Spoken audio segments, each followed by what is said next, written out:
अस्सलाम वालेकुम गर्ल्स, कैसे हैं आप सब। जैसे कि आप लोगों को पता है कि ये जो ग्रुप है ये कंप्यूटर के लेक्चर के लिए क्रिएट किया गया है। सो टाइम वेस्ट किए बगैर हम लोग आगे अपना लेक्चर स्टार्ट करते हैं। हमारा जो आज का लेक्चर का टॉपिक है वो है सिस्टम डेवलपमेंट, यानी कि कोई भी आप लोग का जो सिस्टम है उसको डेवलप करना है। अब सिस्टम क्या है, डेवलप का मतलब तो आप लोगों को समझ आ गया कि आपने उसको बिल्ड करना है या बनाना है।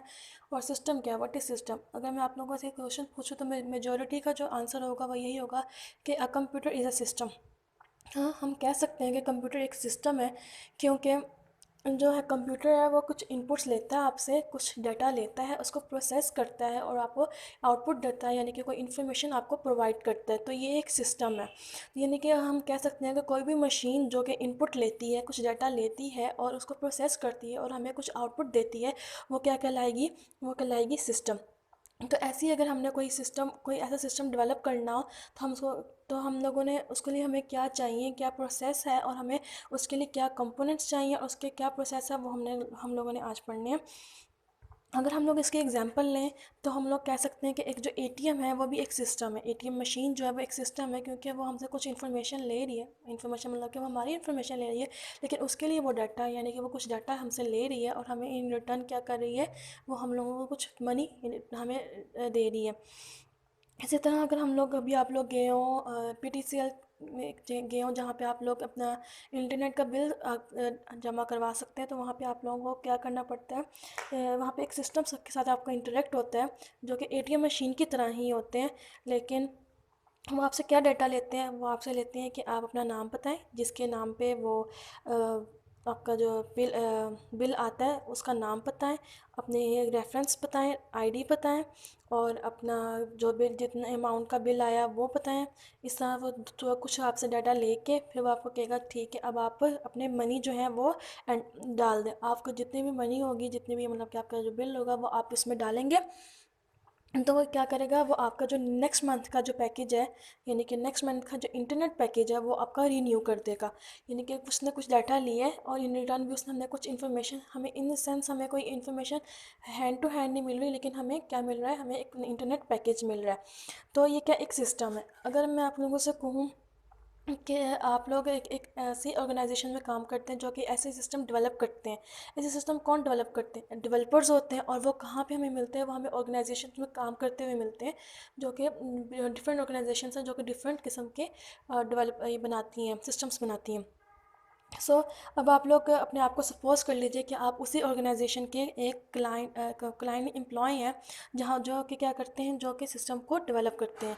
अब आप लोगों के पास एक क्लाइंट आया, वो चाहता है कि एक हॉस्पिटल का जो प्रोसेस है उसको उसने ऑटोमेट करना है। मतलब कि पहले वो मैनुअल चलता है, यानी कि उनको पहले आदमी रन करते हैं, लेकिन अब वो सिस्टम से रन करवाना चाहता है। जैसे कि हम लोग कह सकते हैं कि जब पेशेंट जाता है तो वो जाके रिसेप्शनिस्ट, जो रिसेप्शनिस्ट होता है उसके पास जाता है, उससे जाके कहता है कि मुझे ये बीमारी है, और जैसे कि हार्ट की बीमारी है, या मेरा हेडेक हो रहा है, या मुझे ऑपरेट करवाना है, या मुझे ट्रीटमेंट करवाना है, तो मुझे किस डॉक्टर के पास जाना है, या इससे रिलेटेड कोई डॉक्टर है वो बता दे। वो उसे थोड़ा सा बायोडाटा लेता है और उसको उसे डॉक्टर रिकमेंड कर देता है और टाइम बता देता है कि आप इस टाइम आ जाए। अब वो चाह रहा है कि ये सब काम एक बंदा ना जो वहाँ बैठा हुआ है वो ना करे, ये एक सिस्टम के थ्रू हो जाए। हम सिस्टम ऐसा डेवलप कर दें जिससे पेशेंट आए, वो अपना कोई थंब इम्प्रेशन दे, तो एक पोर्टल खुल जाए जिसमें वो उससे क्या मांग रहा हो, वो उससे उसका नेम मांग रहा हो, उससे उसका एज मांग रहा हो, और कि डॉक्टर्स को जो रिक्वायरमेंट्स होती चीज़ें होती हैं, उसको क्या बीमारी है, क्या उसने ट्रीटमेंट करवाना है, या वो किस डॉक्टर से ट्रीटमेंट पहले करवा चुका हुआ है, और जैसे कि उसको हार्ट पेशेंट है वगैरह, इस तरह की कुछ वो उससे डाटा लेगा कुछ, और फिर वो प्रोसेस करेगा, और प्रोसेस करके वो क्या हमें रिटर्न कर रहा होगा, वो बता रहा होगा कि आपने किस डिपार्टमेंट में जाना है, आपको कौन डॉक्टर ट्रीट करेगा और उसकी टाइमिंग क्या है।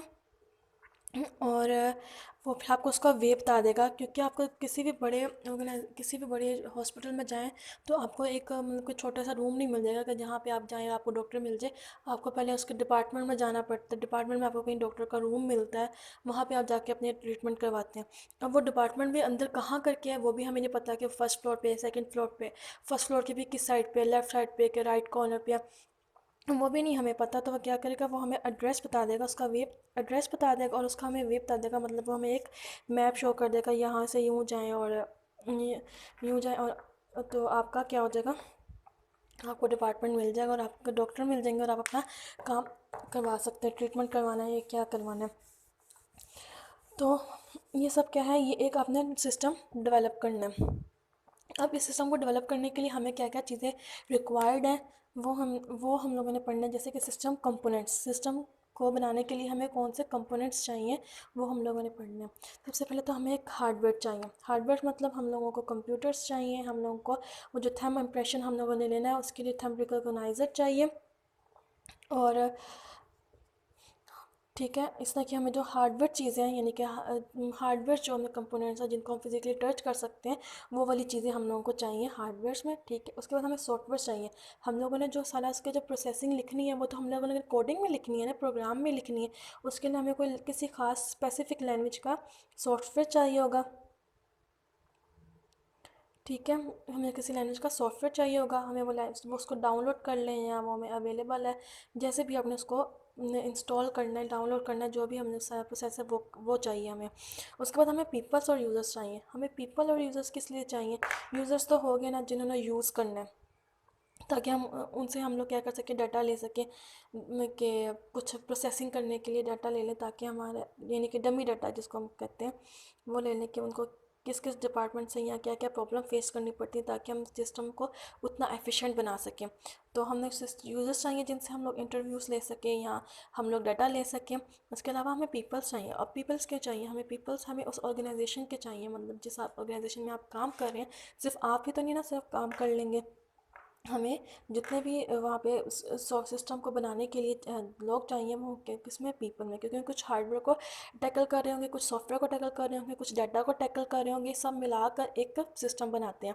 उसके अलावा हमें डाटा चाहिए। ऑफ कोर्स हमारे पास डाटा होगा तो हम लोग उसके ऊपर कोई प्रोसेस करने के लिए बना सकेंगे ना, कोई सॉफ्टवेयर या आप लोग कह लें सिस्टम बना सकेंगे। और इंफॉर्मेशन यानी कि हम लोगों को इन रिटर्न क्या इन्फॉर्मेशन, क्या हम लोगों को इन रिटर्न रिजल्ट मिलना चाहिए, वो भी हमें रिक्वायर्ड होती है।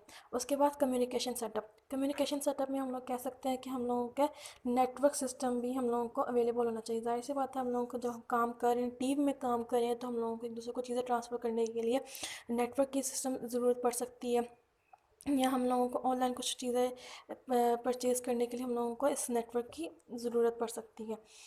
मतलब कि हम इंटरनेट, इस नेटवर्क को हम लोग ये भी कह सकते हैं कि कंप्यूटर टू कंप्यूटर लिंक है, या हम लोग ये भी कह सकते हैं कि इंटरनेट हम लोगों को चाहिए, अवेलेबल चाहिए, कि यानी कि किसी भी किस्म का हम लोगों को कोई ना कोई नेट, हमें कम्युनिकेशन सेटअप भी रिक्वायर्ड होगा। यहाँ वो हम इंटरनेट के थ्रू कर रहे होंगे या हम लोग उसको किसके थ्रू कर रहे होंगे, नेट में कंप्यूटर्स को कंप्यूटर के साथ कनेक्ट करके।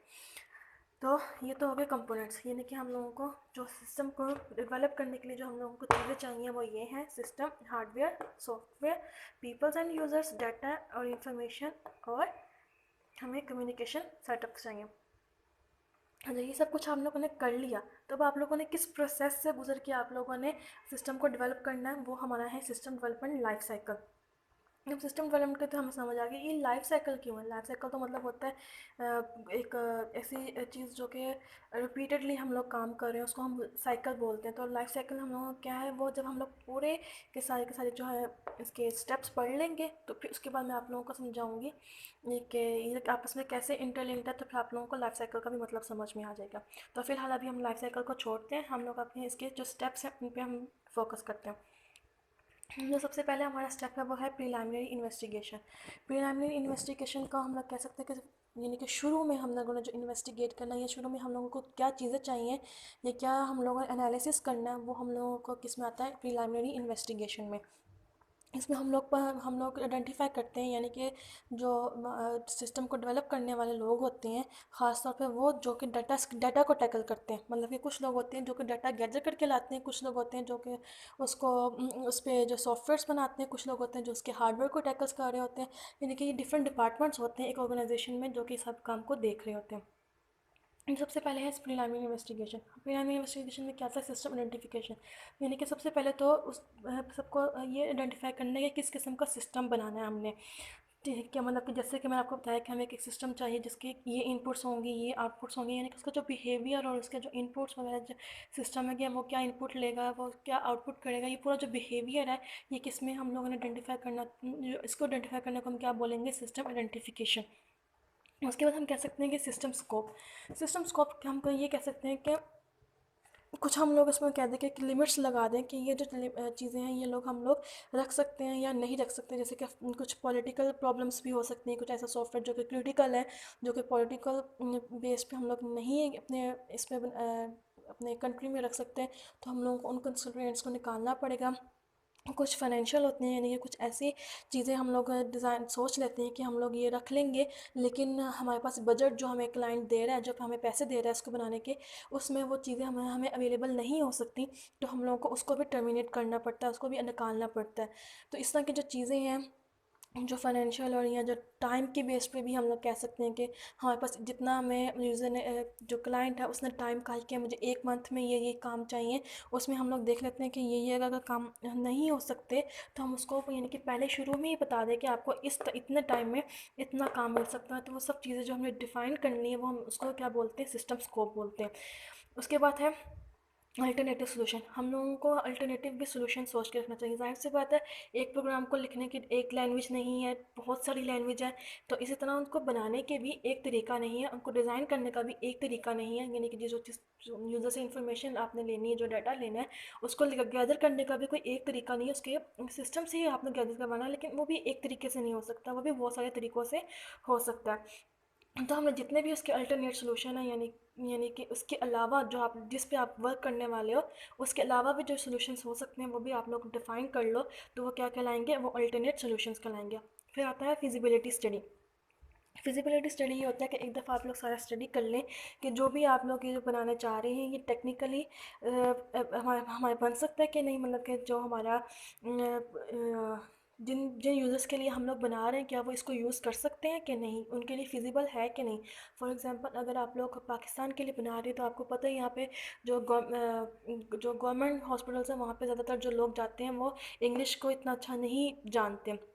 तो हम लोगों को ये फिजिबिलिटी स्टडी में ये डिफ़ाइन करना पड़ेगा कि हम लोगों को ऐसा सिस्टम चाहिए, यानी कि जो जिसमें जो इन्फॉर्मेशन लेनी है, जो डाटा हमने गैदर करना है, जो इन्फॉर्मेशन यूज़र की लेनी है या जो डाटा हमने सिस्टम के लिए लेना है, वो ना सिर्फ इंग्लिश में पूछा जाए बल्कि उसका उर्दू में भी उससे पूछा जाए। यानी कि व्हाट इज़ योर नेम की जगह आप साथ में ये भी लिख दें आपका नाम क्या है, और नीचे मतलब कि उसके जो ब्रैकेट है उसमें उसको उर्दू के इंग्लिश के अलावा उर्दू में भी टाइप करने के लिए हमें कोई सॉफ्टवेयर कोई कीपैड जो है वो अवेलेबल होना चाहिए।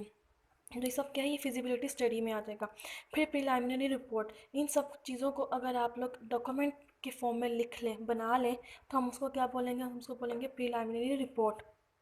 यानी कि ये हमारा जो हमने प्रिलिमिनरी इन्वेस्टिगेशन की है उसकी ये रिपोर्ट है, ताकि जो हम लोग इसको जो बाकी अपने सिस्टम के जो अपने लोग हैं, आपके जो ऑर्गेनाइजेशन के लोग हैं, उनको दिखा सकें कि ये रिपोर्ट तैयार हुई है, ये सिस्टम की आइडेंटिफिकेशन हैं, इस तरह का सिस्टम होगा, इसका इस तरह का बिहेवियर होगा, इसके ये स्कोप्स हैं, ये लिमिटेशंस हैं, इसके अल्टरनेटिव सॉल्यूशंस ये हैं।